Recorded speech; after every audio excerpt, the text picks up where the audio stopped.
Hey everybody, welcome to Michigan Out of Doors. Thanks for joining us this week. We've got a brand new show. We're happy to be back kind of in action here after a couple of weeks of big buck nights, and we're going to start this week's show with doing something that's a lot of fun this time of the year, and that's hitting the Steelhead rivers. We're going to do a little fishing on the west side of Michigan where we see a couple of really nice looking fish. Yep, and after that, Jimmy, we're going to hang out in the pheasant fields with a bunch of our military veterans. Always a fun time hanging out with those servicemen that have served our country. We'll also show you how to make maple syrup right here in Michigan. Lots of fun stuff on this week's show. You stay tuned. I'm Jenny Olson. And I'm Jimmy Gretzinger. It's time for Michigan Out of Doors. From the first spring rains to the soft summer breeze, the dancing on the pine forest floor, the autumn colors catch your eyes. Here come the crystal winter skies. It's Michigan, Michigan out of doors.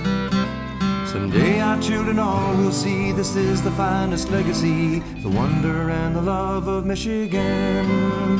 As the wind comes whispering through the trees, the sweet smell of nature's in the air. From the Great Lakes to the quiet stream, shining like a sportsman's dream, it's Michigan out of doors that we all share. Michigan Out of Doors is presented by Greenstone Farm Credit Services, making recreational land ownership possible across Michigan and northeast Wisconsin. Begin your land financing journey at one of Greenstone's 37 locations or visit greenstonefcs.com. By Meyer, a destination for hunting, fishing, and camping. From bug spray and tents to GPS and gas, Meyer has nearly everything you need to take on nature and get you there. Meyer.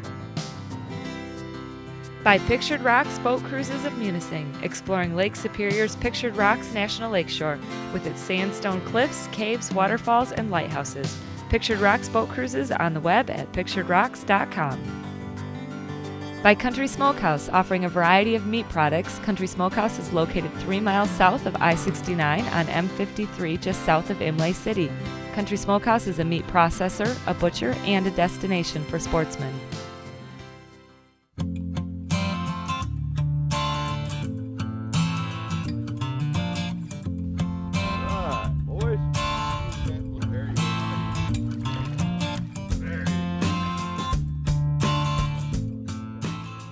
A few weeks back found me on the Muskegon River, following a couple of guys as they tried their hand at a local steelhead tournament put on by the Ravenna Conservation Club.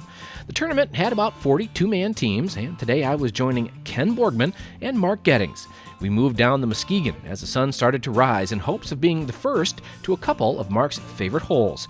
We knew the fishing was going to be tough today, but we had high hopes as we got some lines in the water.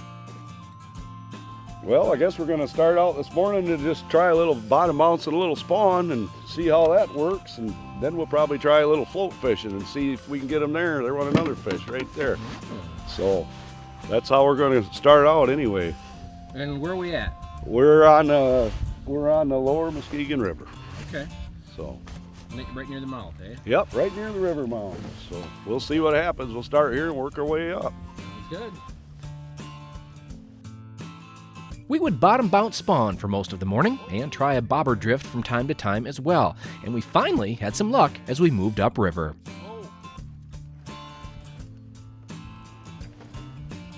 Oh, he come off.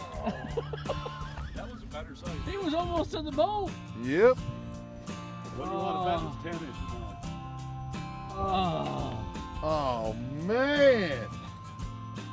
We had been fishing for about 2 or 3 hours before we finally had one on, and to lose that one, well, had us pretty heartbroken.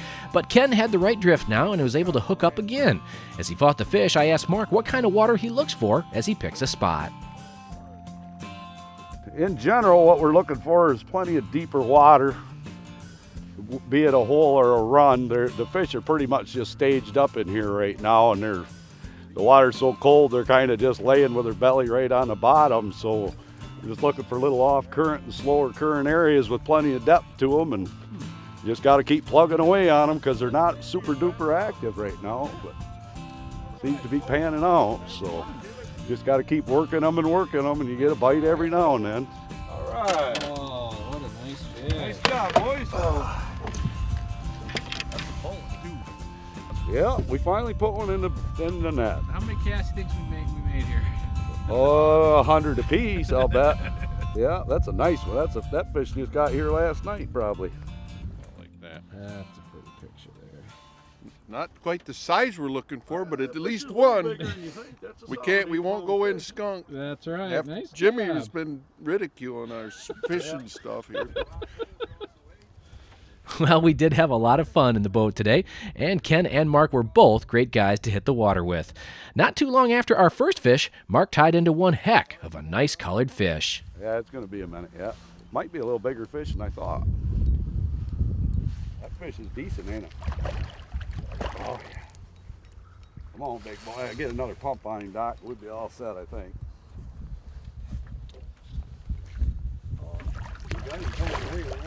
There you go. Now you can get him.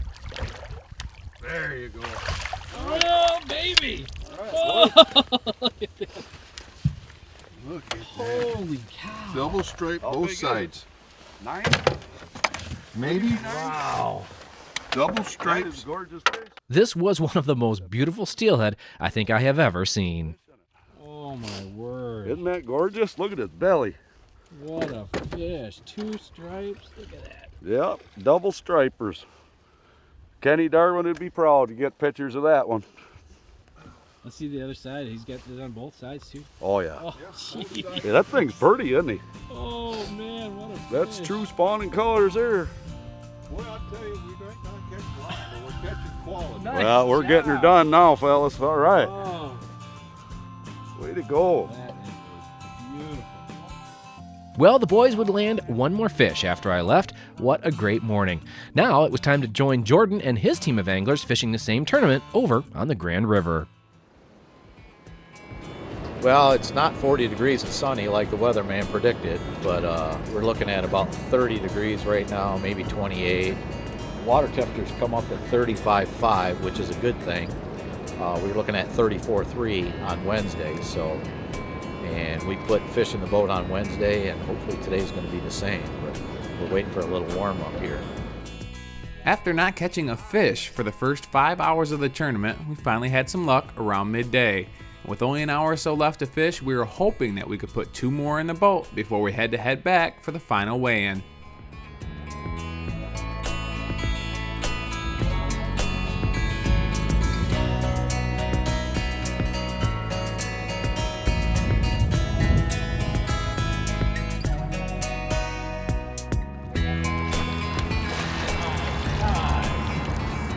Yeah, baby. Finally. Is that a 10-pound fish? Real close. Really nice. Hooked right where we like to hook them. A lot of times, fish are keying on scent a lot more than visibility. You're in a low visibility area. So I try to get as much scent in the water as I can. So I'll go to quarter size instead of the dime size. And everybody's got their own preference on it, color. Some guys swear that pink is a winter color and green isn't, but I've found that you catch them on what you cast. So if you're fishing green, you're going to catch them on green. With one good fish in the boat and another one on, our spirits were lifted, knowing that if we could just land this fish, we only needed one more. Right down there where you hooked that other one. Yeah. Right down at the Get on end. that rock. What we needed. Oh, I don't dare. Bam! Nice fish, yeah. Real nice fish. Thank you. Hopefully, we can get one more before the end of the show here. We're just about done. We're down to a couple casts, so if we can make this happen one more time. Goudy! Last minute. It ain't over till it's over, boys. Ah! Oh, I lost him. You shouldn't have said anything. I deserve that. Ah. Wipe the tears. Wipe the tears, boys. Jeez. We came oh so close to landing our third and final fish, but with time running out, we had no choice but to pack up and head back to the Ravenna Conservation Club for the final weigh-in. We have a bunch of other tournaments and predator hunt and rabbit derby and stuff like that, and a lot of the guys wanted to kind of get into having maybe a fishing thing, so I kind of tossed it around a little bit with a few of the guys and thought, well, we'll try one. And it just kind of a whim just to see how it would work, and the turnout was excellent. I had them check in last Friday night from 5 to 8, come in here and sign up, and some guys can't get off from work and stuff like that, so they signed up as teams, 1 to 2 man teams. They had a 3 fish limit. We go by most weight. We had a big fish contest also, and big fish, winner takes all on that. It's $20 a man, and the big fish was $5 a fish. The proceeds pretty much go all right here for the club for everything. We do all kinds of, we plant $1,000 worth of fish every year in the creeks around here. We get the permits from the state and do stuff like that. There's still plenty of good steelhead action to be had throughout the state, so make sure you take the time to get out on the water here in Michigan's Out of Doors.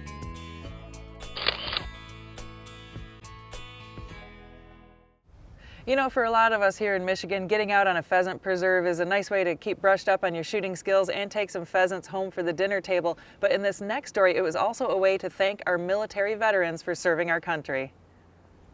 A few weeks ago, something pretty cool was happening at Dunn Creek Outfitters in Langsburg, just outside of the Lansing area. A group of guys got together to take part in a European-style pheasant hunt, and these guys are pretty special. They're members and volunteers at Operation Injured Soldiers, a nonprofit organization that helps those who served our country in getting back into the outdoors. I caught up with Alan Hogan from Operation Injured Soldier, or OIS, to hear more about this group. We're invited by Ingham County Pheasants Forever to participate in a European tower shoot we have 32 of our injured soldier members here today. Okay. What is your organization all about? Recreational rehab for the injured veterans all the way from World War II till the present war that's going on now. To be a member, you have to have a 30% rating from the VA. The organization was started with a combat wounded veteran out of the Michigan area, and then he was stationed in San Antonio, and him and 2 other injured veterans started it to get injured veterans back out into the hunting field. This group of soldiers and volunteers were excited to get out to their stations on the tower shoot. Most of these guys are able-bodied, but some wear their combat wounds on the inside in the form of post-traumatic stress syndrome and other struggles. Alan says these events make a positive impact. Just how it changes people. There's some, one of our original soldiers, he wasn't able to pull the trigger on a deer, and since then he has overcome that ability to now he's back into the hunting. The recreational rehab, whether it's an outdoor event, we do hockey games, we do anything that we can get donated. And then we send our injured veterans to it. And them getting together as a group helps them recover, and sharing their stories with each other and makes them feel that they're not the only one out there. In this European-style hunt, birds are released intermittently from a tower in the center of the hunting area. Shooting stations are positioned in a large circle around the tower, and every few minutes the guys rotate around to the next station. I caught up with Andy Lemon, an avid hunter who is now wheelchair-bound, and his buddy Greg Conrad. Both of these guys served in the Army and were enjoying the hunt today. The Operation Injured Soldier is nice because it gives the wounded soldier an opportunity to hunt like they used to be able to before their service-connected injuries. Because a lot of them really love to hunt, but they have no way to hunt, so this provides them an opportunity to enjoy the passion that they really love. The soldier doesn't have to do like the traditional field hunt where he's walking. Somebody with a disability that couldn't walk wouldn't have the opportunity to hunt, where here at Dunn Creek and some of the other places that they use allows the tower hunts for the soldier to still participate, and still enjoy the outdoors. This was a perfect way to give everyone a chance to enjoy some camaraderie with fellow servicemen while taking part in a hunt. Charles Giesler and Louis Peak became friends at an event last year. So you guys, are you both ex-military? Marine Corps. Army. Marine Corps and Army, yeah. Cool. Yeah. What do you think about this event? I think OIS has done a tremendous job of just preparing opportunities for guys. I met Frank fishing last year, and we've become friends since. We've found a lot of things in common. Really? That's cool. I think what it does is over the years you begin to think people don't really, you almost give up thinking people don't care, and something like this would just give you all new outlook on it. I'm excited because not just for me but for those coming up, knowing they're there to support. That's what it's all about. Yeah. I think one of the most awesome things about the Operation Injured Soldier for me is that they support you in every way, mentally, and then monetarily. You know, there's no expense to come enjoy a day with other soldiers. You know, they pay your gas money, they've given me lodging, and it's just something you couldn't do, you know. And I'm afraid there's other soldiers feel they can't do it. And I think if they get involved, they'll find out people really care. And that's the best part of it. You know, you realize by support that people do care. When our military men and women return from combat, they need the support of their countrymen. Larry Team is the director of OIS and says it does make a difference. It gives us the opportunity to give back, the guys that volunteer, to give back to the guys that served our country. And it's a really great feeling when you can get these guys out and get them to be active, doing some things they were able to do before they got injured, but now it's a little bit more difficult for them, so we give them that opportunity. Retired Army Sergeant Michael Gower was happy to be here and happy to be walking from station to station after being wounded in combat. This pheasant hunt, actually, I wasn't for sure how I would do, just due to the fact that I can't really walk all too well. I was hit by a subsurface IED in Iraq in 2007, August 2nd. Coming out at first, it was the main mind point was to keep a positive attitude, because if you don't have a positive attitude, you've given up, you failed, and failure's not an option. So basically, you would make your little checkpoints, your goals to strive towards, keeping your legs and walking and learning how to walk. It's the camaraderie to be able to connect with people that have already served. It's just a lot easier because they know what you've been through. So it's a Benelli M4. Very sweet looking gun. What'd you say about it? I was the official shotgun of the United States Marine Corps. It's an Argo piston-driven system in it. So I put a titanium mag tube on it and the collapsible butt stock. It just made me feel more at home because it's the same weapon I had over in combat. Very cool. I like it. All right. Everyone involved had an awesome day afield here at Dunn Creek Outfitters. New friends were made, camaraderie revived, some great passing shots were had, and everyone went home with some birds for the dinner table. Operation Injured Soldiers is growing by the day. For more info on upcoming events or volunteering, you can check them out online at injuredsoldiers.org. It's a great way to get our service men and women back out into Michigan's out of doors. Hi, I'm Jordan Brown. This time of year there's a lot of stuff going on throughout the state of Michigan, whether you're enjoying some of the spring fishing or getting ready for turkey season. But one thing we don't cover here at Michigan Out of Doors very often is the process of making maple syrup. And a few weeks back, I had the chance to tag along with some folks that have been doing it for over 70 years.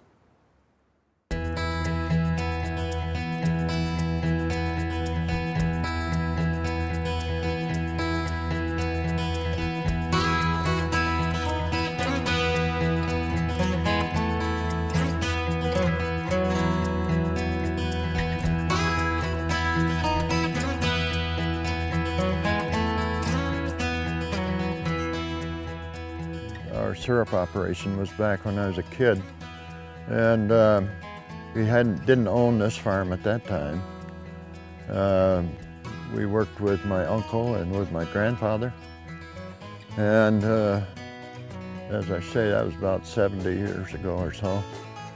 But then after we got moved from that place, we came over to this farm. We had our shanty back in the woods then, and that proved to be a nice thing, especially after not having a roof over it for the first few years. And then we moved from there up to this location. Our farm here is 180 80 acres. This is the intense time of the year when we're working. Not only us, but we've got lots of kids and others that like to come and help. So it's been a wonderful year so far, and we're hoping to have more syrup yet as the days go by. The entire maple syrup process all begins with just a tap in a maple tree. And after learning a little bit more about the history of the farm, I asked John if he'd take me out and give me a few pointers on tapping trees. The main thing you don't want to do when you're tapping is tap in about the same hole where you did before. And I read the other day an article on mapling that you should be at least a foot away from your last tap. But we try to keep it even further away, evenly space them around the trees if possible. This one, being so large, probably could have another tap, but we don't want to hurt our trees, so we try to keep the taps down on them. It seems to me like the sap is sweeter this year. It may be that others would confirm that, I don't know, but it just seems like we are taking syrup off all the time at our evaporator. And we'll explain that process a little more as we go back to the evaporator. What we like to do is get the sap boiled down as quickly as possible after we gather it, because especially in hotter weather, warmer weather, you've got to get the sap boiled down before it spoils. And that's about a 3-day deal. If you've got 50-degree weather, you want to get that sap boiled as soon as possible. So we have stayed out overnight a couple of times in other years, and we may have to get this year to boil overnight. The boiling process is somewhat simple. Basically, you heat up the sap until it reaches the temperature needed to make syrup, and this whole process begins with the evaporator. This old evaporator has been around for a long time, especially the bottom part. The 2 pans that we have, we bought at an auction sale 10 years or more ago. We have enjoyed these pans a lot. Your cold sap comes in here. There's a hole at this end of the pan where it goes over to the other side. Then it goes around into the front pan with this on the other side, and goes through the different stages there. It'll end up over here. Just with the natural flow of the sap coming in, it moves into around and into this first portion here. And then when we get enough syrup, we'll partition it off over here with this right here and start dipping into it so that we have a good batch of about 5 gallon or so to take off at a time. After we filter it here, take it off, we take it over to another pan, and then we use the bottled gas to finish it off on a pan that we have over here. The big thing with syrup is you want it at the right temperature, density, and of course we do a lot of filtering too. You want it clean and you want it right. So we want to be sure that when it leaves our farm, it's going to be desired by people. This old sugar shack can be somewhat misleading as to all the work that goes into producing a quality product. With the boiling process and several filtrations along the way, maple syrup is about as pure as you can get. There's a large part of our people in the world that don't have maple syrup, don't even know about it. But I wish I could get across to them that it's one of nature's most perfect foods. With the boiling process, it's very pure. It keeps really good when you get it made at the right stage. You can freeze it. You can use it If you're not a diabetic, you can use it freely. In recipes, you can have it on ice cream, you can have it however you want. We feel that it's one of the best sweeteners that there is. Sometimes activities like making maple syrup can get lost in the hunting and fishing world that we outdoorsmen live in, but it's important to not lose sight of all the other outdoor-related activities here in Michigan. Michigan Out of Doors is presented by Zimmer Roofing and Construction in Port Huron, featuring Duralast roofing systems made in Michigan. Zimmer Roofing and Construction provides installation, maintenance, service, and repair, serving commercial and residential clients on the web at zimmerroofing.com. By Propane, exceptional energy. Propane retailers promote the safe use of Michigan-produced gas energy in homes, farms, and businesses across our great state. Learn more at usemichiganpropane.com. By Meyer, a destination for hunting, fishing, and camping. From bug spray and tents to GPS and gas, Meyer has nearly everything you need to take on nature and get you there. Meyer. Closed captioning is brought to you by Propane, exceptional energy. Propane retailers promote the safe use of Michigan-produced gas to outdoor enthusiasts across our great state. When I wander far away, a dream stays with me night and day. It's the road that leads to my home state. I am a Michigan man. Changing seasons paint the scene like rainbow trout in a hidden stream. The white-tailed deer in the tall pine trees. I am a Michigan man.